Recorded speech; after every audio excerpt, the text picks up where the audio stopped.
ગીતા ચૌહાણ આપ સૌનું હાર્દિક સ્વાગત કરું છું। સમાચારને વિસ્તારપૂર્વક જોતા પહેલા નજર નાખીશું આજના મુખ્ય સમાચાર પર। વડોદરા શહેરના મહારાષ્ટ્રીયન સમાજનું જિલ્લા કલેક્ટર કચેરી ખાતે ઘંટનાદ સાથે આવેદન। વડોદરાથી રત્નાગીરી સ્પેશિયલ ટ્રેન કાયમી કરવાની માંગણી કરી। કોકણવાસીઓને વતન જવા માત્ર એક ટ્રેન, મુસાફરોને હાલાકી। વડોદરા શહેરમાં વસતા કોકણ વિભાગના મહારાષ્ટ્રીયન સમાજે જિલ્લા કલેક્ટર અને સંસદને આવેદનપત્ર સુપરત કર્યું છે। અખિલ મહારાષ્ટ્ર યુવક સંગઠન વિજય જાદવ અને મહારાષ્ટ્રીયન સમાજના આગેવાનો સાથે જિલ્લા કલેક્ટર કચેરી ખાતે ઘંટનાદ અને પ્લે કાર્ડ સાથે જિલ્લા કલેક્ટર અનિલ ધામેલિયાને આવેદનપત્ર આપી રજૂઆત કરવામાં આવી।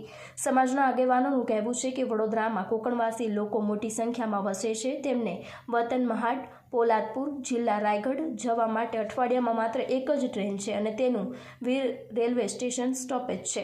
બીજી ટ્રેન ન હોવાથી લોકોને વાયા બોમ્બે અથવા રોડ માર્ગે મુસાફરી કરવી પડે છે, જે મોંઘી અને કષ્ટદાયક છે।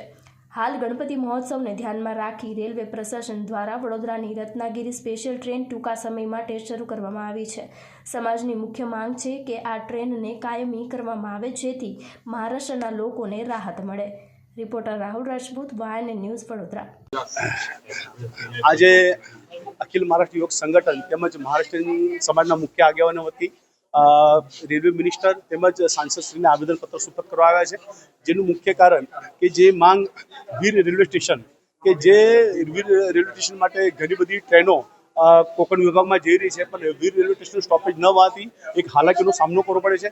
બાય રોડ પ્રવાસ અમારે મોંઘો અને ખૂબ કષ્ટદાયક પડે છે। એના માટે અત્યારે જે પ્રશાસને ગણપતિને લઈને ગણેશ ચતુર્થીને ધ્યાનમાં લઈને સ્પેશિયલ ટ્રેનો શરૂ કરી છે, એમાંથી એક સ્પેશિયલ ટ્રેન છે કે જેને પરમેનન્ટલી કરવાની માંગ છે।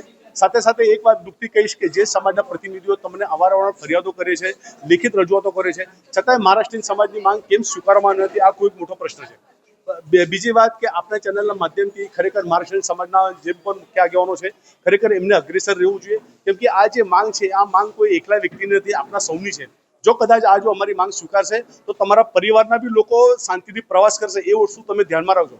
આજે ખૂબ મોટી સંખ્યામાં જ્યારે સમાજ વડોદરામાં વસતો હોય તો કેમને અમે હવે સૌ સાથે મળીને આ માંગ સ્વીકારે। સાથે સાથે ઘણા બધા એવા મારા મિત્રો છે કે ખરેખર રાજકીય પક્ષો સાથે જોડાયેલા છે, એમને પણ એક વાત કહેવા માંગીશ, તેમના પરિવારને પણ કહેવા માંગીશ કે તમે જે પણ નેતાઓ જે પ્રતિનિધિ કરો છો પરિવારના લોકોને, કે તેમને ટકોર કરો કે તમે સમાજ માટે શું કરી રહ્યા છો। આ એક ખૂબ મોટો પ્રશ્ન છે।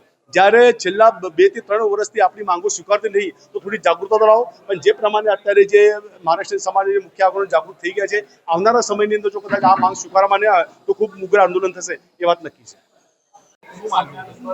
આપણા માધ્યમથી એટલું જ કહીએ છીએ કે અમારી જે રેલવે ચાલુ છે એ જરા વહેલામાં વહેલી ચાલુ કરે, વહેલામાં વહેલી ચાલુ કરે, બસ બીજું કશું નહીં। હેમંત જોશીને આપ્યા છે અને બીજે સાહેબને આપવા આવ્યા છે। પછી અમે મોટું આંદોલન કરીશું, એના માટે અમે મોટું આંદોલન કરીશું। બધા સમાજના બધા આગેવાનો જ આવ્યા છે, હમણાં ઓછા માણસો છે, આવતી વખતે વધારે માણસો આવીને મોટું આંદોલન અમે જાહેર કરીશું 31 તારીખે। જો અમારું ના સાંભળીએ તો અમે મોટું આંદોલન કરીશું। Subscribe now and press the bell icon. Never miss an update.